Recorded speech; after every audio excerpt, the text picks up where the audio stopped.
July 9th, Los Angeles, California. I'm in the studio with Indieheads podcast. They're working on their new podcast at Mike's Hard Lemonade HQ, 6650 Sunset Boulevard. They have a dilemma, but they'll win their dilemma.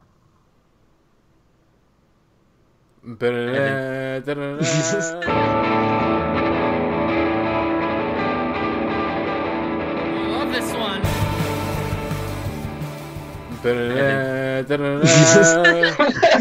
what's up? That is... Hello, everybody, and welcome to the Indieheads podcast. I am your host, Matty, a.k.a. at Monrovian Prince on Twitter. On this week's podcast, we have Jackson. Hello, I'm Jackson at horse_jeans on twitter.com. Hello. Willie. Hello, I am Lily, at totally chill about seeing Radiohead in a week on twitter.com. I'm fine. I'm not freaking out about it. We're all fine. Fine. None of us are freaking out about it. All of us are having very normal ones. Yes. Britt. Hi, it's me, Britt, at Sophie on Twitter. I'm back and in America in a week. And Josiah. Hi, Josiah. My ad on Twitter is my name spelled phonetically with some underscores in there, so figure that out with your brain. It's in the description of the YouTube page. You'll find it there. Hello, everybody. We are back. No, only cowards look for it on the page. Only You gotta figure it out yourself. Use your brain, kid. Go look on Twitter or you're a dumbass. Oh, hello, everybody. Okay, so we are back. It's been a little bit since we did the last podcast, which I expected because this past couple weeks have been a bit of a lull. There's been, some stuff happening, but for the most part, it's been a pretty lull. I think I told someone to do a bit that I won't come back until Melania makes an appearance again, referencing the fact that she disappeared for like weeks. Oh yeah, that was again. That was a thing. This is not a political podcast. We will not talk politics. All right, on this podcast. Just kidding. We're probably going to be talking about politics quite a bit on this podcast. Maybe depending on who. With the artists we're talking about, we kind of have to. So a little bit. Mm-hmm. I mean, art is political. This is true. This is true. It do be like that. All right, but yeah, we're talking about some albums today. Yes. No news, no single alert, no what we've been listening to. Just big old beefy albums. Some good ones too. Oh wait! Can we do? Okay, hang on. Before we get to the albums, very brief single alert, just because I want to mention at least one song before this podcast. Go ahead. The new Mitski song, "Lonely." I listened to it 30 times. Nobody? Plus. You mean Nobody? Yeah, Nobody. I listened to it like over 30 times, 35 times. Apparently not enough times to remember the name of the song. I said Nobody. What did I say? What did I say? I said Nobody. I said Nobody the first time. You said Lonely. You said, we'll check the tape. We will check the tape. Okay, look, I bad at words sometimes, alright? Var, get on this. Alright, anyways. This is the Share Zone meme where he says Yerky, and this is us getting his ass. Typo in the group chat. I just wanted to talk about how much I love this song and how excited I am for the album. It is incredible. The Be the Cowboy hype train is like full steam left the station at this point. I am ready to be ruined by this. 100%. These are the facts. But I'm just really glad that it seems like Be the Cowboy is going to be using a font that's not a Microsoft Office Word font. Wait, is it really? Yes. Oh my god, I did not know that. Yeah, I noticed it right away, and at one point I think I went into Microsoft Word and I just typed up Puberty 2 in Microsoft Word in big letters and said, here it is. Christ. Yeah. That album cover, I've had many people tell me it's like a poorly designed album cover, but I weirdly like it. I don't know. I think it's purposefully aesthetically unpleasing. That's the thing about it. I think it kind of, people are like, oh, she's bad at design. That was never how I interpreted it. And also, I think also I just love that album so much that, whatever images this. I mean, as this episode of this podcast will go to show you in mere moments, I can hate an album cover a lot and learn to tolerate it if I like the music enough. I think anyone who's complaining about that cover has never listened to the lyrics to A Burning Hill. That's just what the cover is. It fits. Yes, exactly. It's not that I Shirt. don't mind the picture. It's just really the font that bothers me. That is a valid nitpick. That's very valid. Look, we all have budgets sometimes. It's really Canadian. All right. Hey. Okay. Anyways, at least we're not talking about my speech impediment. Anyways, we got albums to discuss. The first of which is the new album from Death Grips, Year of the Snitch. The Sacramento boys, those special weird boys, they're at it again with a brand spanking new album, and one that sort of breaks a streak, as if we're not counting Steroids as a full album, which it's more or less an EP. This is their first album in 2 years, which is kind of... You mean it breaks the streaky? You missed a chance for a pun there. Britt, you are fired from this podcast. Get out of here. Get out of here. Nope. You were the weakest link. Goodbye. All right, this is the boy zone. All right, get out. Get out. But anyways, okay, Death Grips. You're the Snitch. Is it like their 8th album? 7th out? Like, okay, so I think it's 6th, according to Genius. Okay, thank you. 6th album. Yes. But again, of many releases they have dropped since 2010. And They've been busy. Very busy. And before we get into the album itself, I do want to talk about the lead up a little bit, because I do think it ties in very much to my opinion on the album, and that I was not like into the whatever they were doing. I was not into the singles. Were not impressing me. I was like, what is this? Like, why is the production so like empty and hollow and cheap sounding? And, you know, some of the hype campaign stuff, like, oh, hey, we got the director of Shrek to be on the album. I actually do want to talk about that, because I heard an interpretation of that I really liked, and it could be reading too much into it, but the thing that someone interpreted is like he's like a movie director guy, he's like an artist and he's like a musician or whatever, but like because he's the guy who did Shrek, like everyone's like, oh, look at this meme. They got the meme guy over here, and it's like they were saying it's like a commentary on the way that like they're just a band that makes art and people want to turn them into some kind of like internet icon that they really aren't.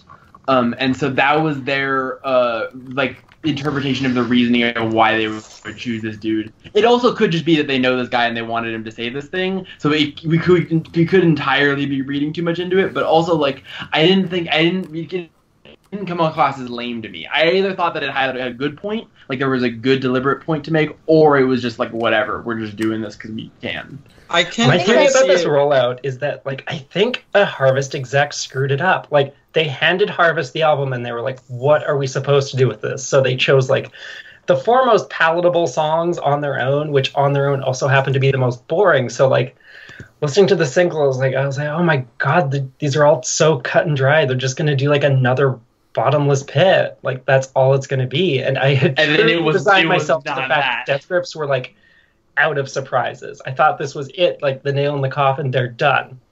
And then Death Grips came online. Yes, I will say the album again, it does come together incredibly well. I do think even the singles that I was not into, in the context of the album, they fit so much better, and I like them so much more. And it just, like, I understand that the whole surprise album release stuff, I know that's kind of over at this point. And that, you know, it's not as, like, when it first started happening with Death Grips and then Beyonce and all these other artists, it was like, whoa, this is awesome. And of course now it's been played out a little bit, and, you know, I see why they kind of went back to a more traditional style. But this album really would have benefited if they just dropped it out of nowhere. Like, I think that it would have benefited heavily.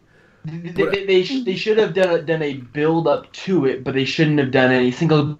But then when you're on a label, it's like labels, they do singles and then they do albums and they promote albums a certain way, and they're not just that. It's either like, I think that's one of the problems with Death Grips is that, like, it just seems, I mean, like, I understand people that are, like, upset that they kind of can't be this, like, renegade idea of a band that it was unsustainable for them to kind of hold the place in the music industry they held during, like, the whole getting dropped from their label, No Love Deep Web, Jenny Death kind of stuff. Like, he can't do that forever and, like, have a career and, like, have jobs and have a house and all the things that just despite the fact that they all appear to be vagrants that have just come off the street to make this music, they are people like MC Riot has a mortgage, like I guarantee it, and it's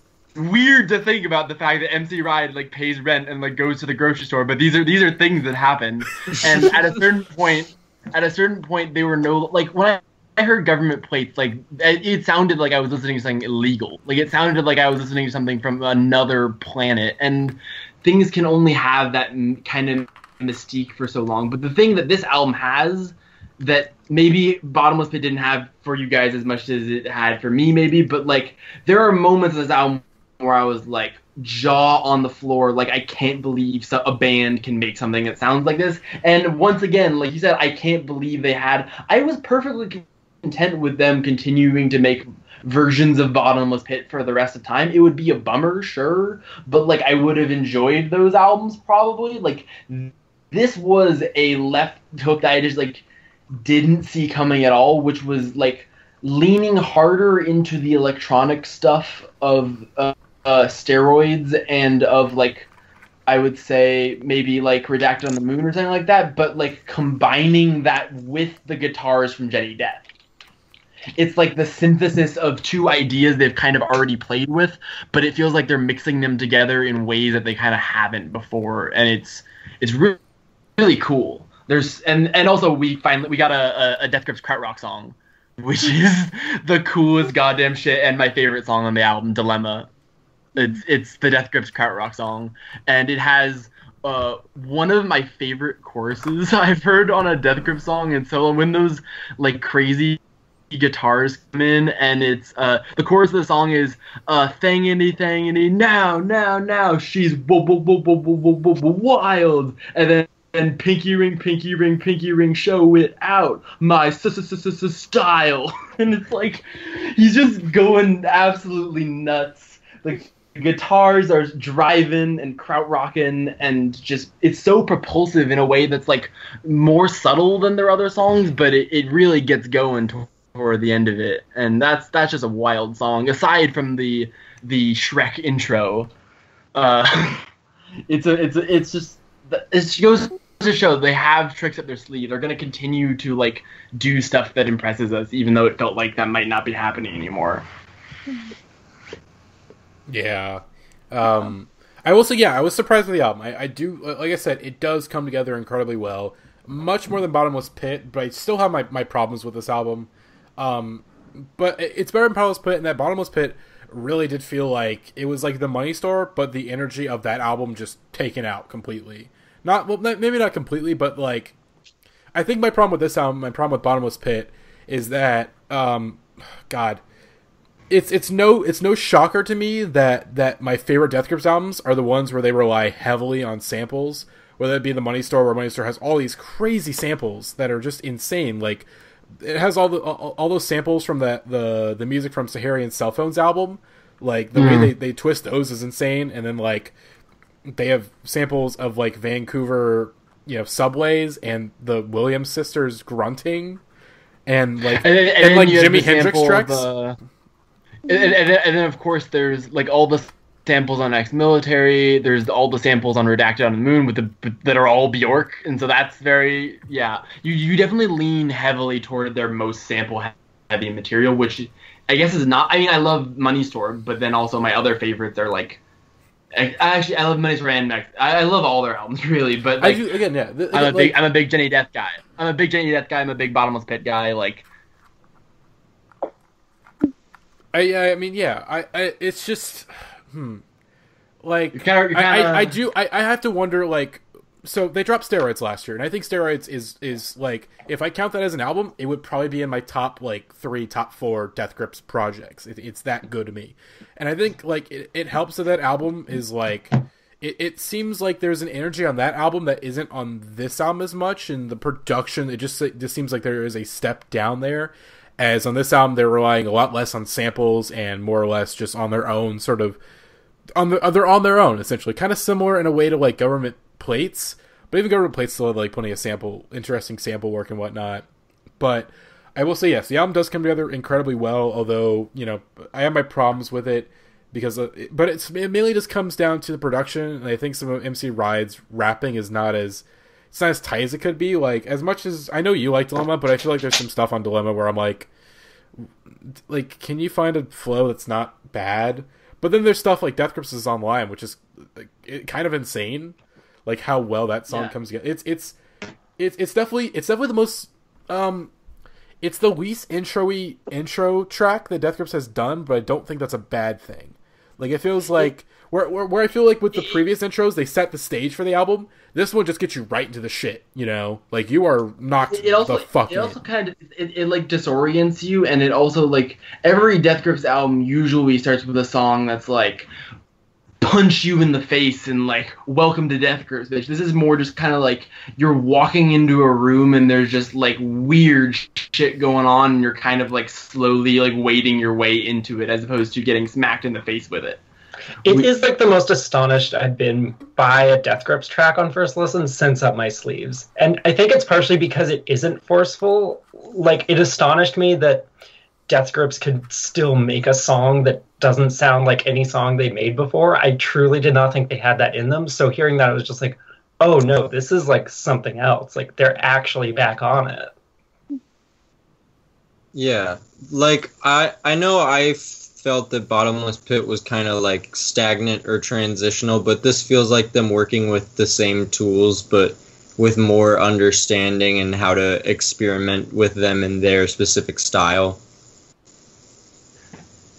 I would agree. I'd agree. I think it's definitely like, it's very, like I said, I do think it's a step up from Year of the Snitch, and I do think it's structurally very similar, but just, there's the one thing it does that I like is that there's a lot more transitions, and I feel like the track list flows better than Bottomless Pit for does. sure. That's definitely the main reason why I like this album more. It's definitely an easy transition into each one, and I liked that. The outro on Flies, and then the way that the guitars come in on Black Paint is one of my favorite moments on a Death Grips album in a while, because I heard both the singles and I like both of them, but for whatever reason they neither of them had quite clicked for me, and then both of them clicked for me in a way on the album that they didn't as singles. But then also the transition between them when all of a sudden the guitars start revving up and Black Paint starts is just nuts. And I also, as much as I don't want to credit this to Fantano, but he described this song as being like an AC/DC song, but the Death Grips version of an AC/DC song, and that is exactly what it is, and that is exactly why I love it. With the chorus where it's like, oh, they got those grunts, this like a stadium like clapping along, but it's still totally like noisy and Death Gripsy, and has that punky energy that kind of makes this still a Death Grips song and makes it really work in the context of the album. And I really loved that. I love them just kind of going full like dad rock with it like that. I really appreciated that Black Paint was like, it was Jenny Death production, but with Bottomless Pit songwriting. Like, it took that aesthetic and just put it into an actual like tight pop song mold, which was severely lacking on Jenny Death for me. The way MC Ride delivers the black paint is like harder than like 90% of like hard rock dudes. It's just like, that is the most metal shit. The way he says it specifically, not just that it's black paint, but it's like the way he says it and the way the words like drip out of his mouth is just unbelievable. Oh god, sorry, I'm reading through the lyrics of these songs. I haven't read through all the lyrics yet. Oh yeah, the lyrics are there's some filthy. I didn't realize this lyric from Ha Ha Ha, which is a really great song on the album, by the way. It's definitely my favorite of the singles. Looking like a hedgehog, let's go Sonic, parentheses, ownage. Oh my god, I'll do anal in the pit. What? this whole apparently song, this one is one of the most. God, I mean, I know Death Grips is filthy. Like, that's the reason I love them, because they're so filthy. But like, geez, guys, like, come on. I got Green David Letterman's Dick like Zen. Remember when you got fainted at the bargain bins? Party time, ownage, gimme, good news to hell. Yeah, like I'm not a huge Death Grips person, and all I've listened to and enjoyed is The Money Store, and now this album, which I liked, and I thought it was like a little bit cleaner version of the Money Store for me, at least. I still struggle with like understanding MC Wright's lyrics, and so I'm like kind of listening to it and appreciating that, like, oh yeah, this kind of rocks. It's noisy. It's cool. And then before the pod, I was refreshing my memory on it, and I read through the lyrics to have a better conversation. I'm like, Jesus Christ! I'm just reading these two now. It's my Liberace starter kit got her hard like Spartacus. That, wow. Okay, I will say, Britt, a point you made that I think the reason why these, I guess, is it safe to say this is late period Death Grips? Yeah, I would call it late period Death Grips. Yeah. I think I think you hit on, you might have accidentally hit on why I don't enjoy these albums quite as much as their previous work, is that it is much more cleaner because they're actually making these albums in studios now. Like, I mean, Dilemma, they would always say, like, hey, we're at Sunset Sound Studios in Los Angeles. Like, it's a legit actual fucking studio. And like Ex-Military was made in Andy Moran's like crappy broke down studio in Sacramento, and like, you know, the Money Store was probably just made, you know, wherever the fuck they can make it, and then No Love Deep Web was recorded in a hotel room. It was recorded in a literal hotel room, exactly. Like, and so with these new albums, especially, I mean, I would say this album gets a bit filthier than Bottomless Pit. I think Bottomless Pit was them playing incredibly safe, and I think Year of Snitch at least takes some interesting moves that even if I don't like some of the songs, I can at least say, okay, well, they're taking this in different directions that I at least can respect at the end of the day. Where Bottomless Pit felt like, it's like if you asked like a random person who had like minimal knowledge of Death Grips, like, hey, what do you think Death Grips sounds like? They would think it would be Bottomless Pit, you know. But what I found very interesting though was like at the end of the day and at the end of the album, they don't care what we think. No. They flat out. That's like disappointed. Is like that. That's probably the track that stood out to me the most on this listen I just did. Like initially, I was like, I like Linda's in Custody. Oh, they're saying eat it like the devil's cunt. How the fuck do you get there? And then now I'm like, oh, okay, this one actually has a message. I can get behind that. I will say, yeah, Death Grips is at their best when they sort of break the fourth wall in a way and kind of stray away from like.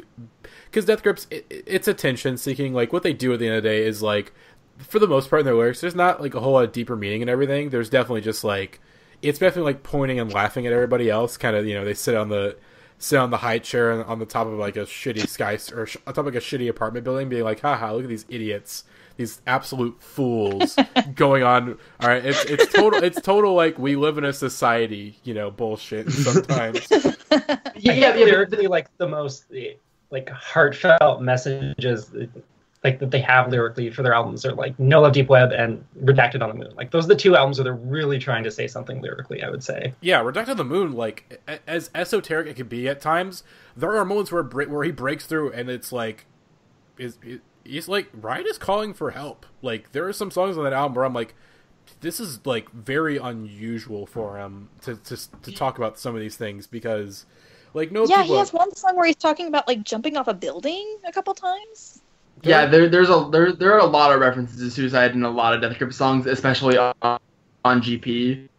Armored GP is the most explicit about it. Yeah, and that's also like one of the cleanest MC Ride vocals and all that. But I think the thing I found weird was people were saying like, "Oh, Year of the Snitch is like so much less political than the old Death Grip music." I was like, I strongly disagree with that, because I never saw Death Grips as being political. I think at all. Like I never saw like they exist in like the world that they build has a lot of political elements to it, like crime and like violence and like poverty and things. But like I never saw them as like, here we have something to say. They're more like everything's fucked, and they have a very kind of nihilist, detached view. That they're like, we're just gonna take ours in this world of everything being fucked. And so like the fact that as they've gotten sort of more of a traditional band and farther away from like their dangerous roots, people just kind of assumed they were political because they were so like kind of rebellious and cool. They're political in like the same way performance art is political. Like it was vaguely saying something about the world, but it wasn't rooted in like capital P politics or anything. It was more like statements on like human existence and the human condition. And I don't think they've like dropped that necessarily. It's just less prevalent. Like within the music, that is going for it for sure. Like within the music, let's say like within the music, they do get political. Like Culture Shock is a very political song. But, like, within the music, for the most part, it's not super political. It's more or less just how they represented themselves. Like, you know, there's an interview around the time that the Money Store came out that Zach Hill did with Pitchfork, where he was talking about how how Death Grips is, like, androgynous in a way of, like, hey, like, be who you are, you know, we don't care. Like, be who you want to be. And also just the way that they sort of detached themselves from the music industry and went away from the norms in so many ways, like... It's still okay. Can we just talk about how fucking weird it is that fucking Epic Records released The Money Store? Like, it's still so weird to me that a major label like as big as Epic Records would sign a band that sounds like Death Grips. It was like Death Grips. Well, it wasn't about the band sound. Like it was the block culture. When you have a conversation about that, when you have people freaking out about you the way that people were freaking out about Death Grips. That's what happens is that labels who don't understand it are like, people are freaking out about it, let's throw money at them, which is how the record industry has worked for as long as time. Of course. Is old white man not understanding something but saying, the kids love it, and shrugging their shoulders and signing them to $1 million record deals. So yeah, like it doesn't surprise me, it just is weird that that's part of music history. Yeah, I remember when all that news was playing out, it was astonishing in real time. Like, no band had ever taken that art and, like, actively resisted the music industry in that way. And, like, I think that almost is, like, more... It was, like... Go ahead. It was like they did not care that this was going to fuck themselves over so badly. They're just like, we don't care. We'd rather do it this way and not make any money from this. And that was, like, it was sort of this way that it sort of validated them in the way that they were, like, they had this, like, we don't need society sort of kind of outlawish attitude in the ex-military stuff. And that was sort of, like, people's confirmation of that. It was like, oh, they're for real. Like, they're not just going to take what Epic Records has to tell for them and listen to their notes stuff. They'll just post a picture of their dick and drop the album and leave. Okay, they were nihilistic on a scale nobody had seen. Let's talk about that. Let's talk about the Noah deal. Like, I think that, like, I think a good comparison between, like, Death Grips politics back then compared to now is, like, just the album art. Like, You're the Snitch. It's just like, ew, this is weird. Like, ew, this is weird. Gross. This is gross. There's something. It's not just weird and gross. Hey, it is not just weird and gross. It is, like, deeply, deeply unsettling. That shit gives me the goddamn creeps. It's weird, but it is a lot. But compare that to No Love Deep Web, where it's like, of course, you can just say, oh, it's just a dick. But it's you can more only than make a dick album cover once, Matty. It doesn't work as well the second time. No, of course. I'm not saying they have to make Zach Hill's dick or the album cover again, but I'm just saying at the time, like, of course, you could just we could see Flatlander's dick. He's not Flatlander. That is widespread by the forums. But what I'm saying is that, like, of course, you could just say the No Love Deep Web album cover. Oh, it's just a dick, but, like, it's a comment on masculinity that, like, hey, like, it's not just, oh my god, I'm having brain troubles trying to. The only commentary I'll make right on the No Love Deep Web album art, which really I don't care about. I like it better than I like the Year of the Snitch album cover, but also the pixelated version that's on Spotify. It kind of looks like a sword in Minecraft, and it's really My library has a CD of No Love Deep Web, and they used the alternate cover where someone just covered it with Mitt Romney's face. Oh my god. Okay. Jesus that's really great. Thank you for that contribution. Okay, but for real though, I do like that album cover a lot. Like, of course, aesthetically, it's ugly as fuck. It's an iPhone photo of a dick that has No Love Deep Web and Sharpie written on it. But I do think it's interesting. It's interesting in many ways, in that, of course, like, it's a fuck you to the label. Like, hey, like, you guys didn't want to release our album. Fuck you. We're gonna release this album on our own, and we're gonna make the album cover like the most unfriendly thing in the world. It's a fucking dick. Like, that's cool. Like, I think that's kind of like, hey, that's funny. But also, I think it's an interesting comment on masculinity. Like, I think even Zach Hill discussed that. Like, hey, like, yeah, it's a dick. Like, whatever. You know? Like, you know, why are you so upset about it? You know? And I think that's kind of, you know, it's interesting in a way. But Year of the Snitch it's just gross. But of course, I'm gonna have it on vinyl. Like, duh. Like, as soon as the pre-order went up, I got it. Like, duh. Like, duh. I need to complete my collection. That was the funniest thing when Matty was like all the way out on the singles, but still pre-ordering the vinyl because he's completed. I have to. I have to. You're a Death Grip shill. Of course, I have to. I can't like actually say much on the album itself, but on my few listens through, I've just gotten chuckles from thinking about like 15-year-old boys showing this to girls who like hip hop and just nervously being like, "Do you like this?" What? Oh god! Like, that's what I think of when I think of like the context of Death Grips today. Yeah, like the period of maybe after my life before I had the period of my life before I had social cues about when to not like show people certain kinds of music and understand that was a dark time that I do not like being reminded of. Thank you very much. I will say everyone's complaints about the Year of the Snitch album are the exact reasons I like it. You're correct. You're objectively right. You're only deepening the appeal for me. It's awful, and I love it. It is pretty impressive because I you would think I would be like desensitized to it by now with them and these sorts of things that they do, but they find new and unique ways to make my skin crawl, and that's really the tagline of them as a band. I did say when it first came out that I felt more self-conscious about having that album art on my phone than the uncensored No Love Deep Web art.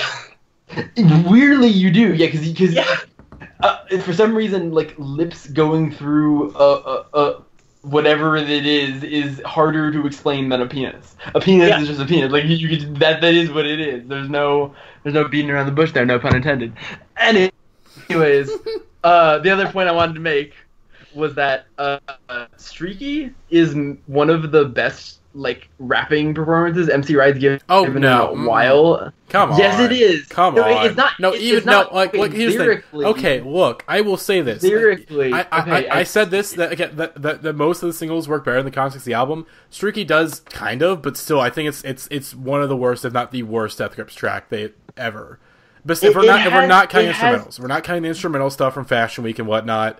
If we're talking like just straight up like canon Death Grips, like that is the worst for me. Like it's not. It doesn't say anything. Granted, yeah, like it's a whole like you look at the lyrics, it's a whole lot of nothing. But the way he hits the pocket on that song is it gets stuck in my head. Like it's a really really good flow, and I think the beat is like seems really hollow and flat and lifeless, but is like sneakily interesting. I think I don't know. Like I found that song to be the one that grew on me the most of all the singles. Like I said I didn't like it at all, and I like it way better than on Bottomless Pit, and I like it better than what was the other like subdued song on Bottomless Pit? Not but the other one, Trash. No, not Trash. Trash is a. No, it was probably Trash. Like we upload Trash. Yeah. Like I like Streaky a lot more than Trash and person. Like I mean, yeah, Streaky does. I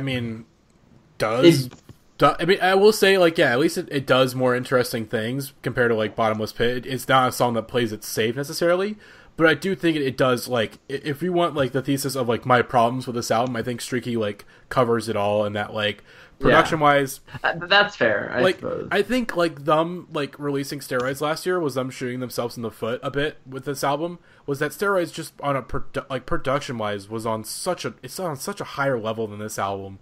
Like, it feels... I don't know, like, what happened necessarily, but like why this album has production at times that sounds so hollow.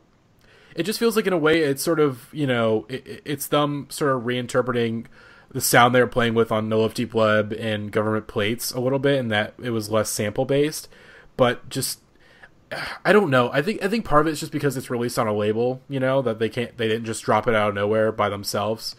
and they have to worry about like vinyl releases and CD releases. Like Steroids was like, oh, they just threw it up on YouTube, and like, yeah, there's Spotify, but like, what we don't have to worry about samples so much of that because mixtapes get thrown up on Spotify all the time now. Like, no one gives a fuck. Well, I mean, I feel like sampling is easier than ever because if Lil B can get his discography on Spotify, I'm pretty sure you can get anything on Spotify. Oh yeah, because half half of Lil B's songs are just him rapping on another song. So I truly do not know how they work that out with Spotify, unless Spotify was able to like prove legal. No, they don't give a shit. They don't give a shit. No, Spotify. I want Spotify to go to the Supreme Court to like make an argument that Lil B's use of other songs is a higher form of art than just stealing them, and therefore is completely ineligible to any copyright laws.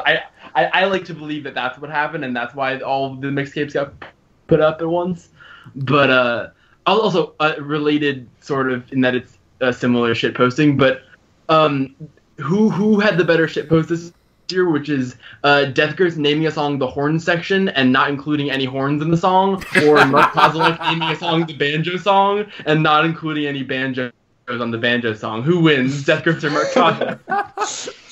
Well, I feel like it's both very on brand for both of them to do something like this. I say Mark Kozolek wins because the song is like 9 minutes long and he doesn't even throw a banjo interlude in there. he doesn't have him come in for a little bit during nothing. No banjos. It's way longer than the horn section. And also Mark Kozolek like straight up admits on the song, like, yeah, there's no banjos on the song. It's not the banjo song, but there's no banjos. Like, what are you gonna do about it? I give the win to Okay, I will give you credit to your whole like Death Grips aren't as interesting with their antics anymore. If Mark Kozolek has more interesting shenanigans on his album than Death Grips does, that's kind of not a good sign for Death Grips, the band that put a penis on their album cover and dropped their label. Okay. Well, I think let's before we move on. We need to move on. Before we move on, I want to bring up a point that I think Lily brought up in the chat the other day. I think whenever the Pitchfork review went up, and that Death Grips now, they're not as exciting as they used to be because like they're in a way they're grown up now. They don't have time for all the antics. Like after Jenny Death, like I don't blame them because it was fucking exhausting. Being a Death Grips fan, all right, any Death Grips fan from from the Jenny Death win era is braver than any U.S. Marine. Okay, like we went through some shit. Yeah, but it was. I see. I don't have that emotional scarring, which I think is partly why we have a different relationship with Death Grips. I think that's also part of it. A little bit. But I will say now, Death Grips. But because of that now, they're just a band that makes like good albums now, and that feels kind of wrong in a way.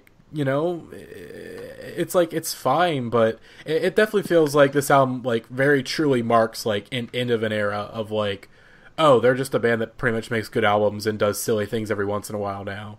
I think Bottomless Pit marked that for me, and this is just an extension of it. Pretty much, after Animal Collective like jumped around with their sound for like 6 or 7 albums in a row and just kind of like settled. Like it's kind of they make good music now, but there's not any confusion about what their aesthetic is. It's very well realized at this point. Pretty much. That's a really good comparison. I like that. Yeah. Mm-hmm. A similar sort of arc for both of them, like in terms of like at the moment of, although they happened at different times, like the moment of Animal Collective's fame, they were very much like the Death Grips of the indie world, where they were like simultaneously this like industry leader in like experimentation and interesting ideas, but then we're also like the butt end of every like joke and meme, and that really kind of summarizes both of them pretty well. Yeah, I think we're in the third act of Death Grips now. Like, Act 1 was up until they broke up. Act 1 was breakup to Jenny Death. Or Act 2 was breakup to Jenny Death. And then Act 3 is like this. There's gonna peter out and they peter out. And I think that's fine. Oh, I will agree with you, though, that if Death Grips had, like, mysteriously disappeared into a forest after dropping Powers That Be, they would probably be, like, legends forever. Like, we would talk about them the way that we talk about like other great bands that were just like kind of disappeared. But I mean, although I don't think they ever had any intention of breaking up. Like, no. Yeah, I don't think they did either. They picked a breakup to get out of a tour with Trent Reznor is what happened. 100%. How insufferable do you have to be that, like, Jesus Christ? Anyways, but yeah, I agree with everything. I think that's it. Trent Reznor, you duty man. Oh. Mr. Ride in the grips. Hey, nine Inch Nails. Did it again, guys. 9 Inch Nails. More like 9 Inch Fails. 9 Inch Fails. All right. Okay. Let's move on to the next album. Actually, for this next album, Lily, do you want to take it from here?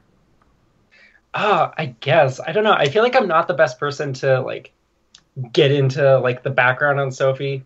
By the way, for listeners, you can read this in the description. We're talking about Sophie. You know what's coming. Again, you read the album. We'll tell you. Oil of Zach at the time. Oil of every pearls on insides. I can't believe I remember the name of that album. It's very hard for me. Continue. Someone pointed out that has the same like sound phonetically as I love every person's insides. Yeah, I think that was an intentional move on her part.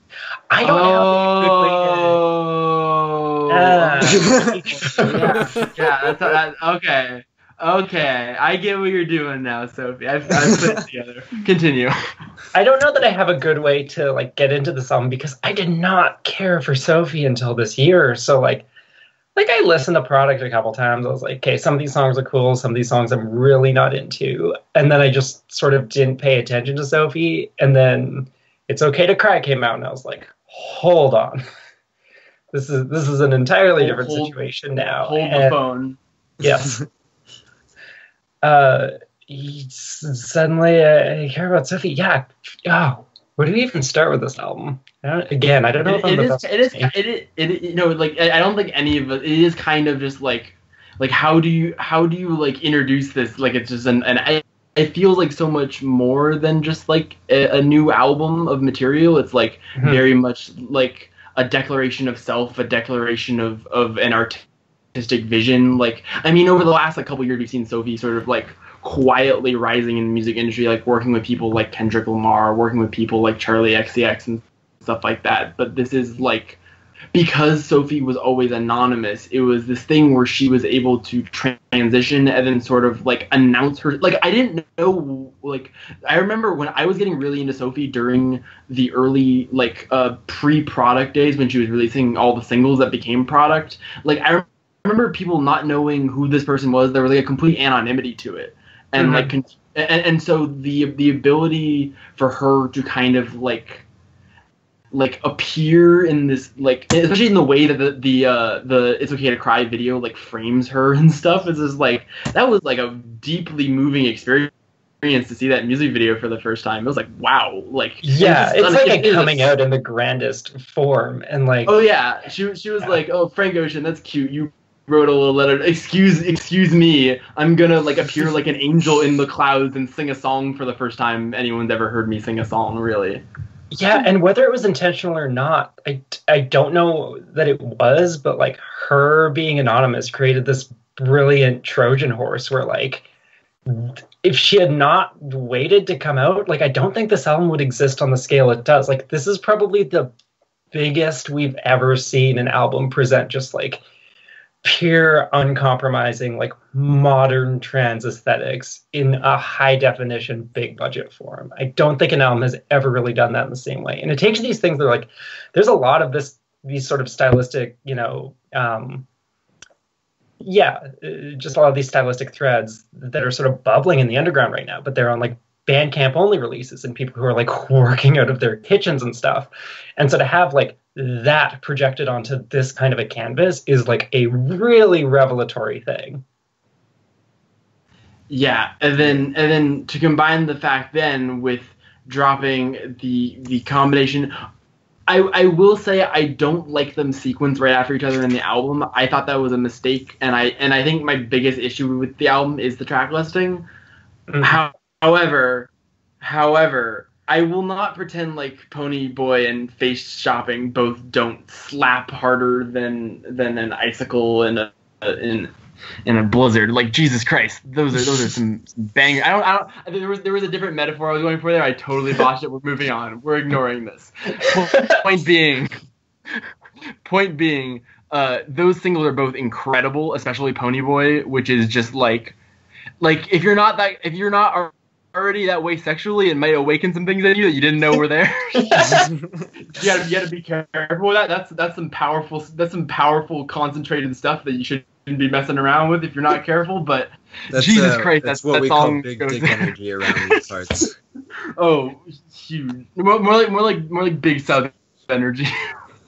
But yeah, that beat is really like, that was what was really exciting for me, because that took like the songs, the original Sophie songs that I love so much, like MSMSM and Lemonade, and that kind of bubblegum bass, like combining the trap sound that was so popular at the time with these whacked out. So, but then like taking them, both Face Shopping and Pony Boy feel like so much more refined. Her production, like her specific sound design and all that, has gotten so much like better technically, which is crazy because it was really good on the product singles, I thought. And like the details that get put into them like makes them feel more than like a lot of the product songs feel like song ideas. These feel like songs in a way that is more realized and exciting. They're also constructed with a purpose. Like, yeah. A lot of the product era stuff, it was just sort of these cool sound ideas, and now it feels really directed at something. And I think with the track listing, like, there's a bit of an A-side, B-side thing going on here, in that, like, the first three tracks really are just the singles, and I do love the sequencing of "It's Okay to Cry to Pony Boy." I do. That is a fun time. And it's like, and now the other side. This great, like, plummet into depravity. But like after those first three, like Is It Cold in the Water, that is really where like the album is like a suite starts to open up, and the songs I feel are like really well sequenced and really thoughtfully sequenced after that point. Yeah. There's a bit of like a slow bit near the last three quarters, but then it picks up with Immaterial, and then the album closer I absolutely love. I think on that track especially, it just literally feels like she's pushing the boundaries of what a song can be.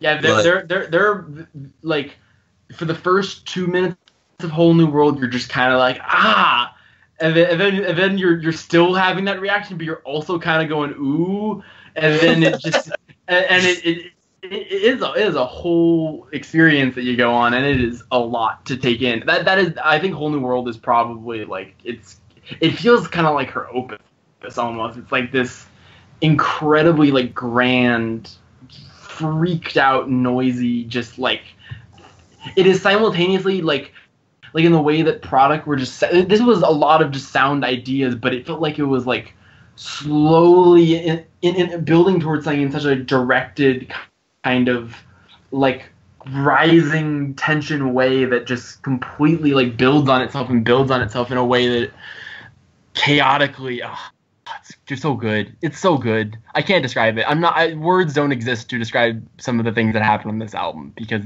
they sound different than other things you've heard.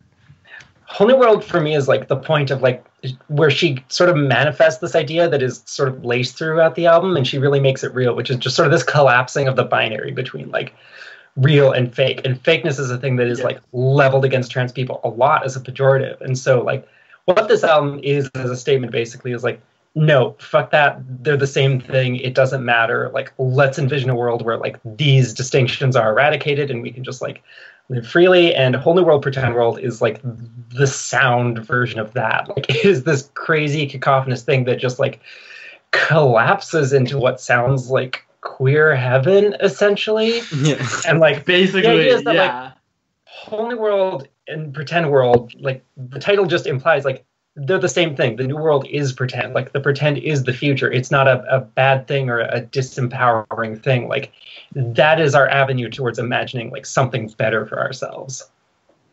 Yeah, and then also kind of like leveling like the way that fakeness is kind of like imposed against trans people, then kind of like turning the mirror. It's like you are equally as constructed as you were negatively trying to portray trans people as being. Like your reality is no more real than the pretendness that you're degrading. and kind of that sort of thing, and you're no more valid or authentic because you're normative. And yeah, like she really, in an album that is like very abstract and doesn't have a whole lot of lyrics, she really like tackles some shit on this album in a way that feels more than just like under the surface. It feels very present in some of the stuff that she's like in some of the songs here. Mm-hmm. Especially, yeah, and Whole New World is some wild shit.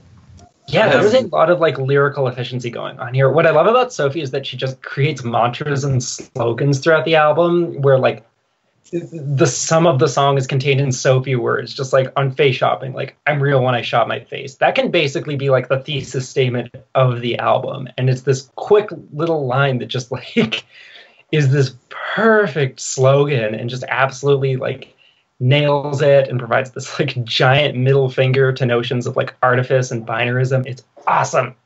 So amazing to hear. Yeah, I think one of my favorite moments on the album is actually like in the middle of face shopping.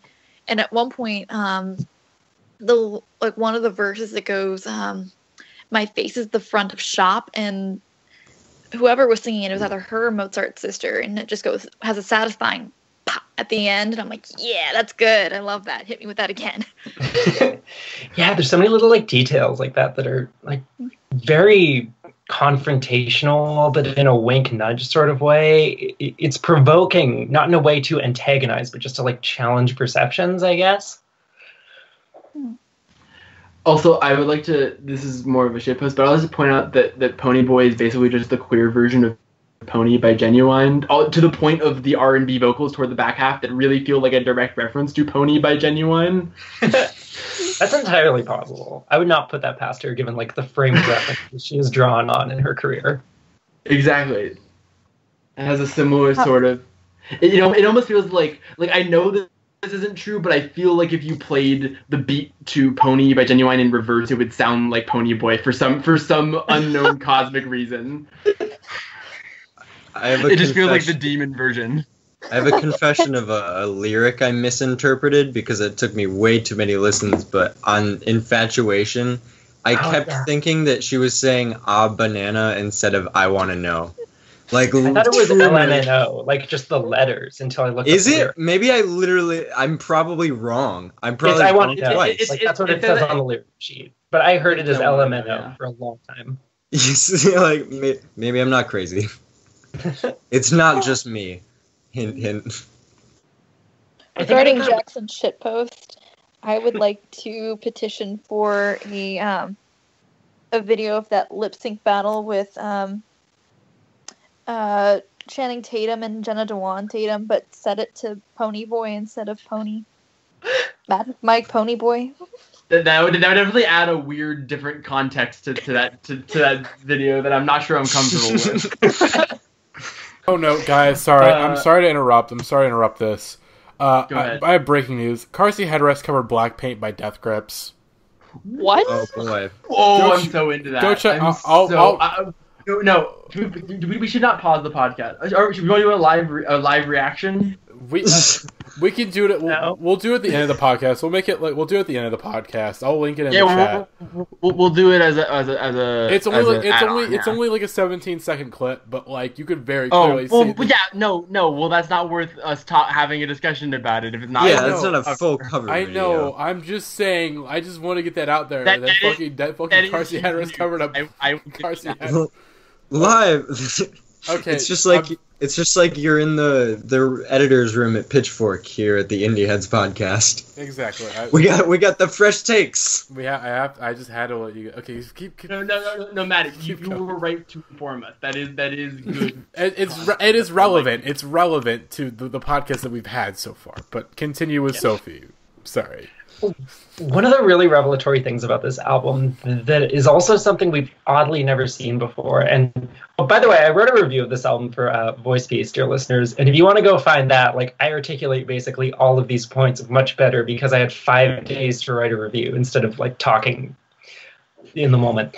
But this album is really happy and joyful. And like a lot of the prominent trans art that gets like a loud mainstream visibility is usually done so in the light of tragedy. Like, it's just trauma porn. It's about being like tortured and sad and not really having a life outside of that. And there can be like upliftingness within that, but that's like generally the point. Like I think probably like the Johnsons are a major example of that, and maybe the most prominence a trans woman has gained within the music industry. It's like prior to Sophie. But this album is just happy. It's fun. It's joyful. It is like, it's not just a depiction of transness, but it's a real celebration of it. And it shows that experience in a very multifaceted way. In a way that like, yeah, sometimes this shit is just fun. Sometimes it's just cool to be us. Sometimes it's great. And like Immaterial is of course the like peak of that. But overall it is just, yeah, it's not, it acknowledges struggle. Like it is aware of its own marginalization, but in a way that does not prevent it from still like expressing joy and humanity and connection, all these like very important things that are a part of that experience and are often like not shown simply because the general public perceives them to be like less scandalous and interesting or satisfying or whatever. And I'm really glad that, yeah, an album that makes the point that trans people are allowed to be happy now exists, because we really did not have that before. Yeah. It feels like a genuine like step towards mainstream positive acceptance, even if it is kind of in baby steps because the internet makes everything so niche now. Like there's no like there like obviously I would love it if Sophie like gained a platform where she was able to be on the level of like George Michael or Prince, but like we kind of know that can't happen now. Essentially, but this is still very much like you said, like there's no album like this before, and it feels like this like perfect album that was just waiting to exist, that Sophie just like breathed into life. Well, I guess it's all relative too, because to me like this album does feel colossal on that scale, even though yeah, I guess it's not, but like again, I think it definitely is figures for a lot of the boundary pushing trans artists right now. This is a massive like commercial smash, even though yeah, it's just like a niche weirdo electronic album, but like yeah, for it to get an 8.6 and for people to actually be listening to it and talking about it is like far more than people who deserve as much have gotten recently. And also like Sophie is like she's pretty out there. Like I was talking to my sister about the Let's Eat Grandma album, which we'll be talking about next, and my dad listened to it. He's like, Hot Pink's a pretty crazy song. I'm like, yeah, it is. That's Sophie. So also my dad has listened to a song that Sophie produced to give an idea that is that is pretty wild, that like those kind of that her music is getting, and the fact that she's working with people like Kendrick goddamn Lamar and people like Vince Staples and stuff. It's really cool. It's super cool, and I think she is an incredible like voice to be able to do, especially in an industry like electronic music that can be so kind of homogenous and can be so kind of, and pop music as well. This is a unique, like the fact that she's so in demand is because no one can make music that sounds like Sophie. Like Sophie practically invented not only a label, but then like also a genre of music that is PC music. Yeah. There's literally like no one else like her that has come before, and I would not be surprised if she is seen by some people as an icon like years from now. Yeah. Definitely, yeah. Also, can we talk about how majestic this album cover is? I was about to say, speaking of iconic things. Yeah, like this is I mean, I really love the other album, the Let's Eat Grandma album cover, but like this is like some truly like this is that shit. The dress itself, yeah, it is. It looks exactly like how the album sounds. Yeah. Yeah, like, I think iridescent and magnificent. This is probably like top 2 album covers of this year. I think it's like this one just barely beats Caroline Rose. I love Caroline Rose's album cover so much. Caroline Rose is an incredible one. That is a good pick. I picked mine, but I forget what they are because it's hard to remember things. Basically, like this and Dirty Computer are top. All right, at this point. This is true. Oh, yeah, Dirty Computer would be those are the two biggest mood album covers for sure. kind of similar-ish color palettes too. Yeah. Gay colors is what it is. That's the short answer to that. Yes. Well, you're not wrong. Yes. Okay. Do we have anything else you want to say about this one? Do you want to? Oh, I would like to mention quickly. It's the name of it is it Cold in the Water? That song is incredible. Wow. Yes. And like you talked about how the album Sweet opens up there. If you look at that as the album opener for the whole like, it's not an A side B side. It's like a quarter side and then a 3/4 side almost. But it's like the way that opens the back 2/3 of the album basically is like incredible. Oh, you know what it is? It's kind of a Hounds of Love situation. Ooh, that's a good metaphor for it. Yeah, I get what you're saying. Here's like a bunch of songs that are just standalone songs, and then here's like an interconnected thing. Also, you could also call that a worry situation. This is really sometimes, but then I'm like, sometimes this is just Sophie. See, this album is just "Worry" by Jeff Rosenstock, but it's trans and electronic and different in every other way. I love Jeff Rosenstock, but I can't advocate that comparison. Yes, okay, fair enough. Anyways, while I'm making bad points, let's move on to an album that I can make good points about. Yes. Which is an album I did not expect to love or see coming or know anything about until like 5 days ago, and now it's my album of the year. Because that happens sometimes. You never know what's going to happen in the wide world of music. This is an album. It's called I'm All Ears. It's by a band called Let's Eat Grandma. A band is a generous term for two goddamn 19-year-old girls who I'm going to fight for being this talented. I'm angry at them. I'm sorry. I know you've just given me this incredible gift of music, but no, we're stamped up because you're too talented to be. They put out an album when they were 16 years old, and like the whole kind of hype around the album was just like, they're 16, holy shit. And like it was also like the whole story of their first album. What I've heard, I had no like awareness of them at the time, but basically people were like not only amazed that they were 16, but they were amazed that anyone this 16 could be. Anyone 16 could be this weird, because it's kind of hard to be like genuinely experimental when you're young, because you have to like really learn the rules before you can like break the rules. And so like their ability to like, I mean, and their first album, like I've listened to it a little bit, like their first album is basically like, oh, they're child prodigies, but clearly not the best idea people yet at 16 years old. Like there's a song where both of them rap on it. It's like not all of their ideas are knock out the park home runs. And that's kind of the only detractor for I'm All Ears as well. Like there are a couple ideas that maybe don't work, but I love all of them, even the ones that don't work. But so basically they just come on the scene and they get slapped with that beefy huge 8.6 B&M from Megan Garvey, who wrote a wonderful review about them, but they just kind of appeared out of nowhere with songs that are produced by Sophie, and I was like, oh, I'll check that out. That's kind of a fun band name, and I listened to it, and it's really great. It's my favorite album I've heard this year. It sounds like nothing else I've ever heard in my entire life. It has Sophie production, and those songs have like some of the hallmarks of Sophie production, but the songs that are entirely produced by these two 19 goddamn year old girls are like nothing else I have ever heard before in my entire life, like, period. Like they combine a lot of the kind of modern pop aesthetics and songwriting. Like there's a lot of Lorde in what they do. There's a lot of like Charlie XCX a little bit with their very thick British accents, and like their kind of sassiness on like Hot Pink is very, very Charlie XCX, and similarly the kind of glitzy churchiness of It's Not Just Me. But then like there's shoegaze and like noise, and then there's parts of this album where it just turns into house music for no reason, and that's a cheap way to win me over, but I'll take it.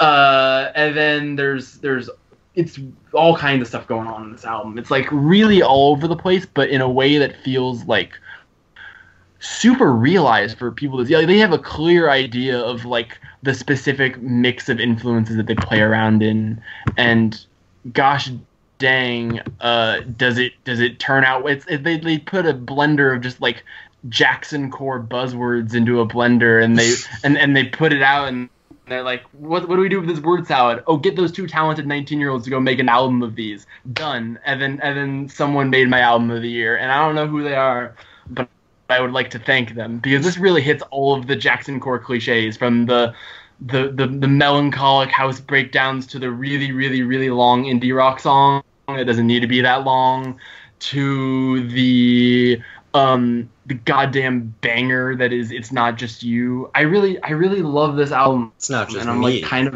it's not just me. Excuse me. See, it's not just Matty making typos on this episode. It's also me. Exactly. Hey, there we go. hey.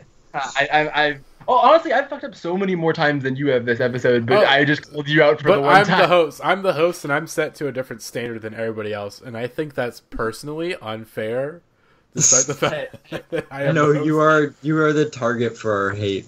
This is true. I heard someone else talk about this album, because I could talk about it for 30 more minutes. Go, Josiah. Yeah, I heard all of the album singles before it came out because of the Pitchfork What's Good playlist, because I'm a Pitchfork shill. But Ryan Schreiber, send me my paychecks. But I even though I loved every single, 3 of them are bangers. And then there's Avo, which is they just switch into a ballad. And I'm like, hell yeah, sure, why not? But in spite of that, this album still, knocked me off my feet. In a similar way, I think that the Sophie album did. And I obviously, have not had time to... Well, I have been playing it nonstop, but I love it. And I would agree that some bits of the album fall a little flat for me, but I'm very interested in the way they mess around with their concept and the way that they're developing it. I know I saw some comments on the YouTube page for It's Not Just Me where fans seemed disappointed that it was a poppier sound than their first album.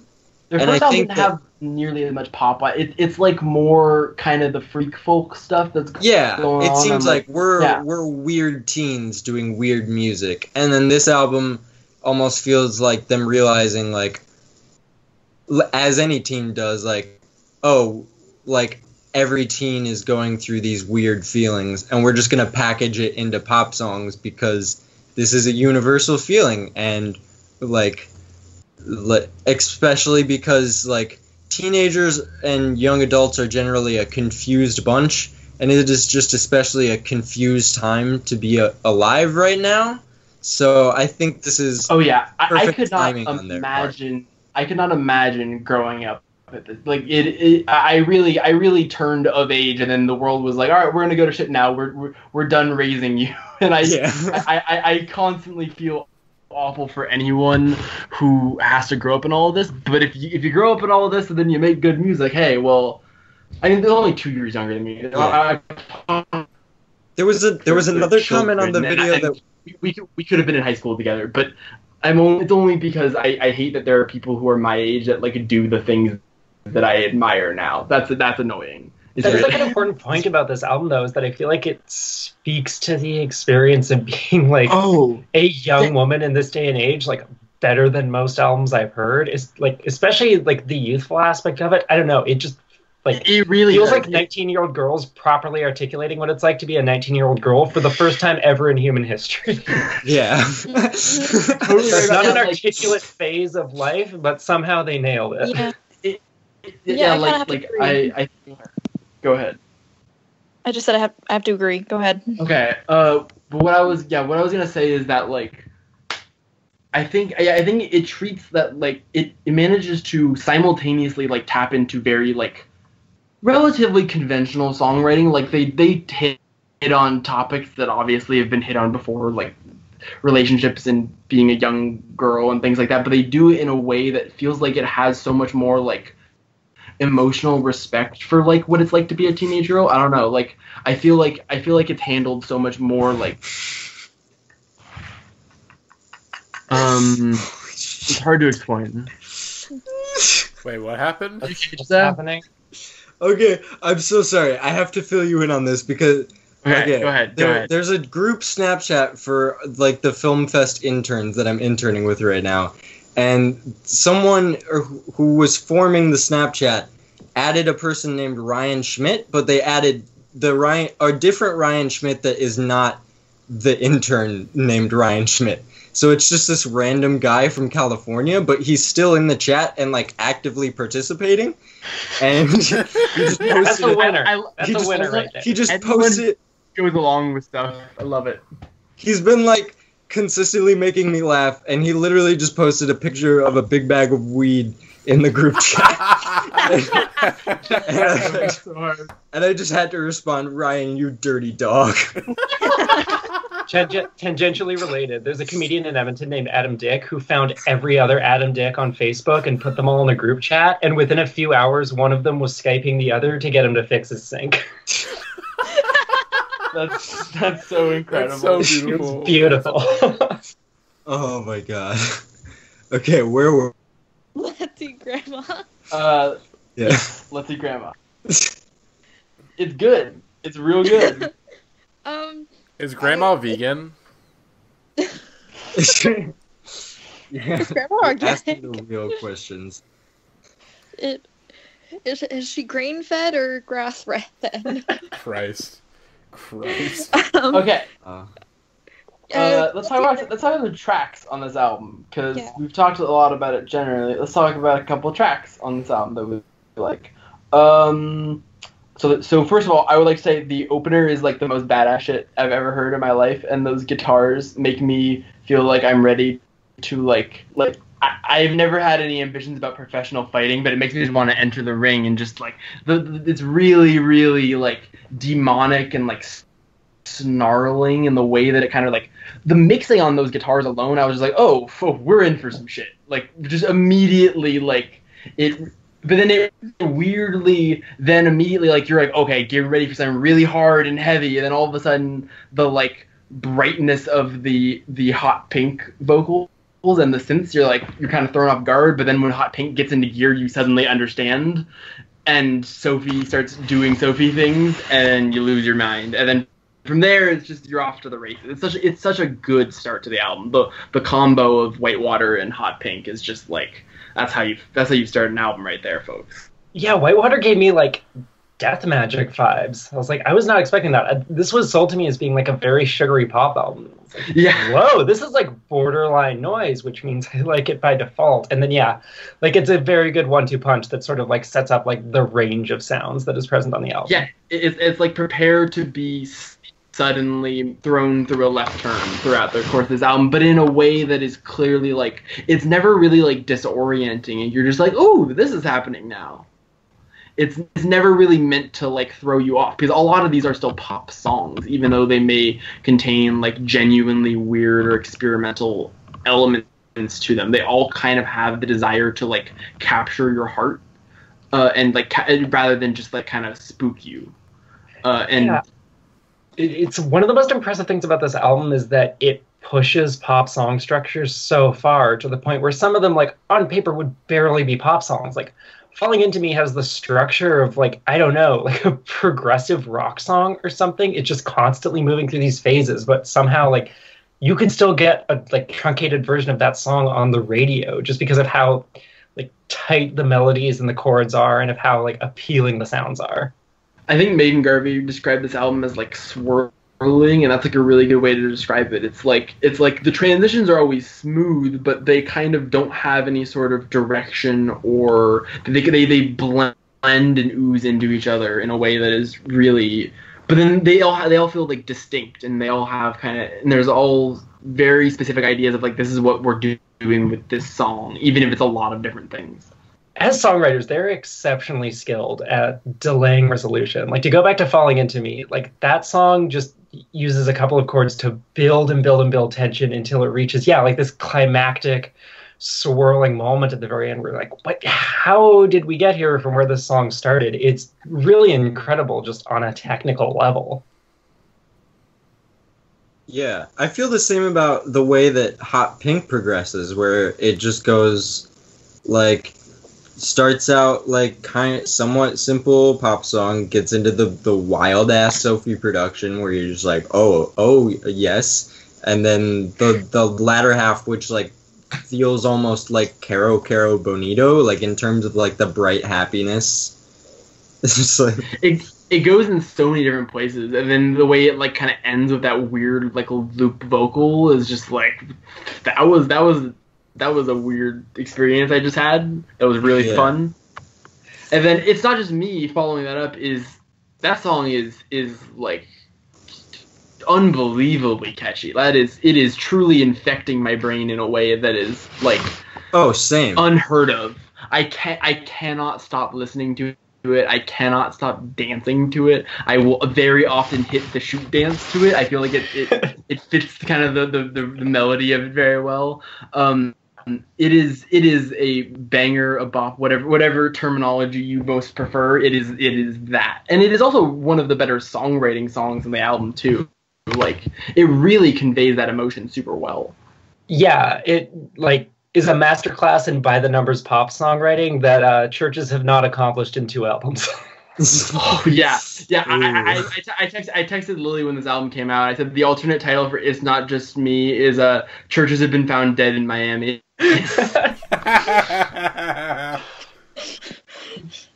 And the way they're able to like sequence this in a way that still sounds cohesive, like Hot Pink is a Sophie track, It's Not Just Me as a Churches track, Falling Into Me is this crazy, ambitious, like synth pop opus, and then Snakes and Ladders is just like a drawn out hard rock song almost. There's a song that Snakes and Ladders reminds me of that is a legit rock song, and somehow it still like fits in this album.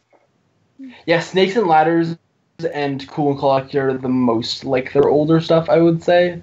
That's and actually I think a lot of that's like I don't love Snakes and Ladders a whole lot, but it's really, really interesting. I think Snakes and Ladders is more like I've listened to this album 8 times and I still haven't quite wrapped my brain around like what that song is. Like I don't have a way in my brain to describe to myself what it is, so I still have very difficult like time like holding on to the things I like about it. But I do like it. Like I think it's good, but it definitely doesn't blow me away. Go ahead. Yeah. A warm take in contradiction to that actually. Snakes and Ladders is probably my favorite track on this album. Oof. And and that's after maybe like 1.5 listens though. That's the one that stood out to me the most. That, and while I really like the Sophie song, it seems oddly placed on the album, and it doesn't seem to work with everything else that I was hearing. Like all of these songs seem to be very good on their own. It just doesn't seem to be as cohesive to me. I'm kind of putting that on the fact that they're 19 and don't 100% know what they're doing, but it isn't very traditional. There isn't a lot that ties it sort of together, but I think they do a good job of like, for me at least, yeah, like I definitely can understand how like with Hot Pink in one place and Cool, but like when I listen to the album, it never really feels. The only thing I will say is I think that the 2 interludes, which is the Cat's Pajamas and Missed Call 1, are like pretty pointless, and I don't know if they kind of hurt the flow of the album a little bit. And I understand like sort of why they're there, but I mean like little stuff like that is like that's the most nitpicking I can do with this album, because really I think all the core songs are either like all of them I either head over heels love, or I'm interested by them so much I'm continuing to work toward a place where I can love them because I'm just like fascinated by them. And I think like their instincts are just like so interesting, the way that they simultaneously have such a knack for like visceral songwriting, but such a desire to wander and make left turns and like make songs that are 6 minutes long, 9 minutes long, 10 minutes long, but still have a sense of like immediacy and urgency to them. Yeah, like I think I need to spend more time with this album because I kind of hit the snooze button on it because of a lot of the Churches comparisons. But it's really only that one song though, which is very misleading. Then yeah, it kept popping up. Churches kept popping up in the chat, and I'm like, Churches, no thanks. I'll pass. This I love you dearly, Lauren Mayberry. This is decidedly cooler than Churches. This is definitely better than Churches, which makes me happy, but I do need to spend more time with this, and I'm probably willing to change my opinion on it. But I will definitively say it's better than the other youthful fronted band I listened to this year repeatedly. Good old Superorganism. Oh yeah, this is miles better. Superorganism was going for more of like they were more going for like a MGMT version of modern pop music, and this is like I would say it's like a psychedelic kind of version of like more Lorde, something like that. It's more and it's less kind of cutesy than like Superorganism is. I like and that. It's less tongue in cheek, and it's way more earnest and way more. Yeah, I love this. I think it's like some of the like production here. I mean, it's partly because the album cover is so beautiful and so colorful, but like it really just is one of the most lush sounding albums in terms of production I've heard in so long. Like the tones they get out of the synths and the guitars and the way they make them work together is just like totally wild. Especially on songs like "I Will Be Waiting." That song is so good. I was going to say, speaking of like reference points, as long as we're making comparisons, major shout outs. We'll be waiting for Paraphrasing Let Down in 2018. Yeah, the opening synth melody that is the core backbone of the entire song is just the melody to Let Down, and it is again. They're cheating me into liking songs here. They're literally taking my favorite Radiohead melody and just sneaking it into a pop song like I won't notice. And I didn't notice until Lily pointed it out. So I've been bamboozled. I've been had, and I'm very happy about it. Are you having a normal one right now, Jackson? I'm having a very normal, just a super normal one. This is the Jackson Core podcast, I think, at this point. I mean, he's slowly. I mean, I think Pitchfork Fest is going to be the real decider because, as I've stated, I've threatened to slash Jackson with a blade, and I think we're going to have a fight to the death, and the winner becomes the host of the podcast. It definitely might happen. It's really all coming to a head here. This is the season finale of Indieheads podcast. Who will take control? This is our Game of Thrones season 2, episode 9. Like everything's up in the air. Oh Jesus Christ! I have some thoughts on this album, if I'm allowed to present them. Go ahead. Go ahead. I don't know how to feel about it. I think like I get the hype in that like, hey, these are two 19-year-olds who are doing some fucking wild shit. Like, hey, like 2 19-year-olds should not be like this good at like writing songs that are this unique, you know, like this such unique pop music. But at the same time, like, it's a tough listening to this entire album because the vocals do get kind of like graining on me to a point. Like at first it's fine, but then like as time goes on, it's just like these really are like 2 19-year-old British girls, like, and they're singing in my ear, like, yep, this is definitely what's happening. And I feel bad that it's a slight, but it's the vocals that kill it for this, like that kill this album for me. Is that it's very tough to listen to it like over an extended period. I'm like I want to like these songs because like the production on this album is very good, and I do think like they are doing some unique things within pop music, but at the same time it's like, oh god, like I can handle some bad vocals, but it's just so sustained for me that but I don't want to rain on the parade too hard because I get what you're saying there. Like there are moments I like their vocals, but I definitely can see moments where I was like, oh yeah, that doesn't sound like. But that's also part. Yeah, I give them a little bit more leeway with that because they are young. But like also, I think their vocals work really. I mean, like I understand they don't sound technically great, but most of the time when I'm listening to them, I'm so captivated by the song that the vocals aren't grating in a way that bothers me personally most of the time. So but I do understand the criticism though. It's definitely valid. This is an album that works for me on every level, but like there's a bunch of points where I can see someone being turned off of it, and I feel like that's totally reasonable. Same point here. It's like, this is all clicking for me, but then there's like, people won't like that. I know people that will not like that. I know people will not like that. Like, that's why I was kind of I was very much shilling for this album, but I was definitely like telling certain people to listen to this album that I knew would be like really into this type of thing. Yeah, if anything, like, I'm more forgivable about stuff like that because I know that they're only going to get better. Like, and they're already this good. That's a really good point, yeah.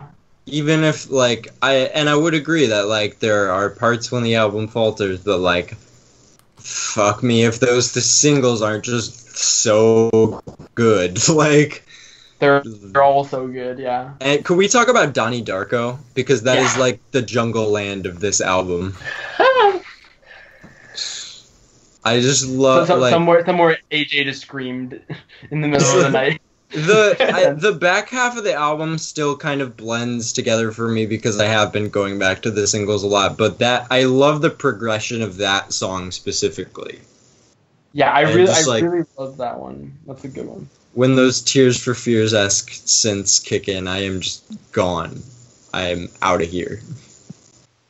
I also really, really, really love all of Cool and Collected and the way that song just slowly. I especially love the really washed out reverby guitars that are on the chorus when the Cool and Cool, that whole part is just like, oh, it's so like melancholy and sludgy, but in a way that's like colorful also and like pretty. It's so nice. I really like that. And then it builds in such a it builds and you think it's building, and then it kind of comes back down, and then it builds. It's such a roller coaster, but in a very slow, restrained kind of swirling way that is really appealing. I love all this shit. It's really fucking good, folks. I would have to say. Medium agree. No, hard agree. I feel really bad because I haven't really disliked an album that much on the podcast recently, and it's like I don't want to seem like I'm just like everything's the best, but like everything's been pretty good lately. Like I've liked a lot of albums. Music good, TBH. Also, we talk mainly about good albums here on this podcast because they make me want to get on Skype to record with my friends more than bad albums do. I'll tell you that. True. I was not like, ooh, let me get this Scorpion chat fired up. All right, guys, who's going to do Scorpion cast? Who's ready to dig into this? All right. We're talking about every single song on the album. Track by track. Track by track. All right. That seems like a good place to move on. From Let's See Grandma, folks. They exist now, and they're good. Yes. Formal Indieheads endorsement. Anyways, okay, so those were like our three main albums, but real quickly before we go, we did want to touch briefly on the new Florence and the Machine album that came out last week? That might be 2 weeks ago now. I don't know. Okay, Florence and the Machine put out a new album, and this is basically, this segment only basically exists to say, hey, Pitchfork, you can go fuck off. That was a bullshit-ass review, and I agree. Okay, so here's the thing. Pitchfork gave his album a bad review, basically said, Florence, you're great, the production on this album sucks major ass. And I can understand not liking the production on this album, but man, I do. I like the production on this album in a lot of... There are definitely moments in this album where like the kind of big, grand sound that the album was trying to go for came across as a little cheesy or like ham-fisted, like a little bit on like Big God and Skyfall. I like Big God, but like there's parts of that that are just a little, I don't know about this. But, like, the highlights of this album are as good as any Florence and the Machine song, like, period. Like, South London Forever is so good. It's maybe my favorite Florence and the Machine song, and I think Hunger is, like, an awesome single, and I don't know, I just think I think the thing that makes this album good for me is that her songwriting is better on this album than I think it's been in a while. Like, really, really, really good lyricism, and as I've been saying, she's going through some things. Like it has been a rough time for Florence Welch these days, apparently, because she is really goddamn hurting on some of these songs, and the way her voice is able to convey some of those songs, like, I don't even mind that some of these songs are a little lackluster instrumentally. It's like, when you have a voice like that, it can carry a pretty standard indie rock sort of instrumental to a whole transcendent other place. And that's why I think this album works, and that's why I think Pitchfork is dumb. Pitchfork is very dumb, and I really like Big God. I don't think it sounds cheesy at all. I think it goes back to Extra Grand Florence, which I also really love. And I think it's The End of Love that has the same thing too. It's been a minute since I listened to it, but yeah, I'm not great on track listing here. This is just a quick kind of touching on it. Yeah, I love Extra Florence. I love Grand. I am in a church and I have organs playing behind me, and I am your new god now, Florence. It's wonderful. I do love when she gets extra. She's very extra on Hunger, and I love that song. Yes. I don't mind her more stripped down stuff that's not as extra, and I think this album is definitely a lot more personal than some of the other ones have been. But I really like it. It's very good. And I think I like it more than How Big, How Blue, How Beautiful. I definitely do. I agree. But not I think it is much as I like Ceremonials and Lungs. That's probably where I am at with it too. I would put it. Yeah, I'd probably put it. I think I'd put Ceremonials, and I'd put it below Lungs too. You're right. I can't put it above Lungs, but it's good. It's a good Florence the Machine album. I understand, like, not loving it. It's not like her masterpiece or anything, but I totally thought that Pitchfork review was super dismissive, and I disagreed with it. This person also, the person, no offense, I know, sorry, I want to add to the point. That person gave Halsey, well, probably didn't actually give the score, but, like, the score represents kind of the review a little bit. Halsey got a 6.5 from that same writer. Like, you can't. That's truly what they just wanted to make a point. They wanted to make a point, which is what half of music reviews are anyways, is just like wanting to make a point about something, and so you adjust the score to make people react to it, so your thing gets across, and so people read it, and that's why the review was like, the review was so weird, because the account, like, didn't tweet out, like, here's the new review to Florence the Machine. Like, the first tweet of the review was like, this was disappointing, Florence, or something. Like, it was like weird like that, like, this was a disappointing one or something like that, and I was like, geez, like, cool it, Pitchfork. Jeez, Pitchfork. Mr. Pitchfork, I don't feel so good. God damn it. And then we're going there and giving them our money next week, aren't we? Yes, we are. Of course. Of course. Welcome to this podcast. Yeah. Once again, Ryan Schreiber, send me my damn checks. Oh boy. All right. Anyways, I think that'll do it for this episode of the podcast. We will most likely see y'all guys at the damn Pitchfork Music Festival, although technically be in the Chicago Airbnb where we'll all be staying. Let's see if I remember who's all coming this year. It's me, Josiah, Jake, Jeremiah, Kasha. I think their friend. I don't know his name. Ted from It's Album Time. My friend Corinne, Jackson, and who else? AJ, and then Willie's Stay tuned to see AJ drink himself to death with the Japan Droids Goose Island beer. We will film. Yes, that's confirmed content. I am definitely having a few Japanese Japan. I was saying Japanese breakfast because I was thinking of AJ and Japan. Japan Droids. I'm definitely having a few Japan Droids cold ones with AJ. That's a literally like we're going to put out a taste test video. Like we're going to put out like a review, 100%. Review of the week taste test video. Also, Willie will be there with the voice piece. Folks, Sarah, yes. Molly, who else? Me. I think just us. Andrea had to drop out, which is very sad. Oh, Britt, are you going to Pitchfork? Yes. Oh shit. I'm going with a friend of mine from my radio station, so I will be there. I will add you to our Pitchfork chat then once after this podcast is over. So if you see us at Pitchfork, say hi. Wait, are you not going now, Willie? Okay, good. Are you not going now, Willie? Or? Oh no, I'm going. Okay. I will be there. Okay, sweet. Yes, we will convene in the Airbnb to record that hot content.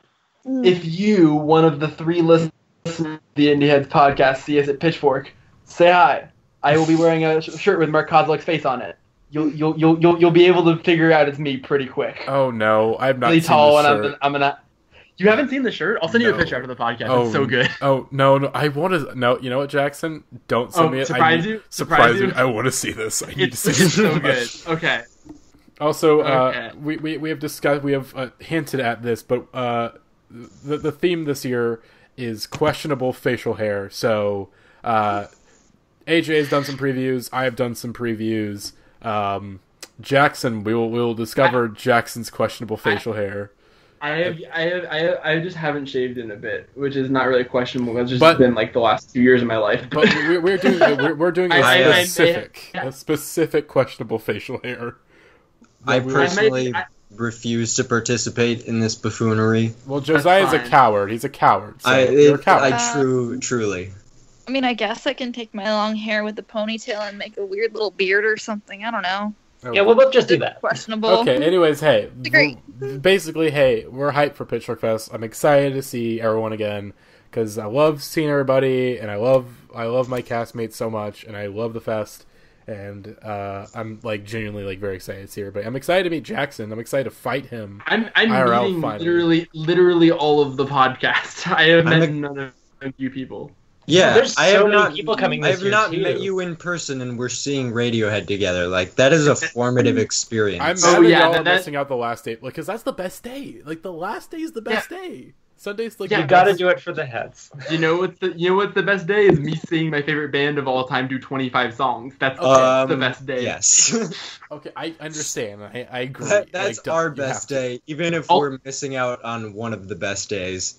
This is true. Also, I'm gonna put my Sunday ticket for like $50. If anyone is listening to this and wants to buy my Sunday ticket, hit my line at horse_jeans on twitter.com. You know where to find me. Oh boy. All right, that's okay. Now that Jackson has secured the bag, we will wrap up this podcast. We'll see y'all at the Pitchfork Music Festival in Chicago, and yeah, we have a lot of content planned for y'all. So see y'all then. Bye. Bye.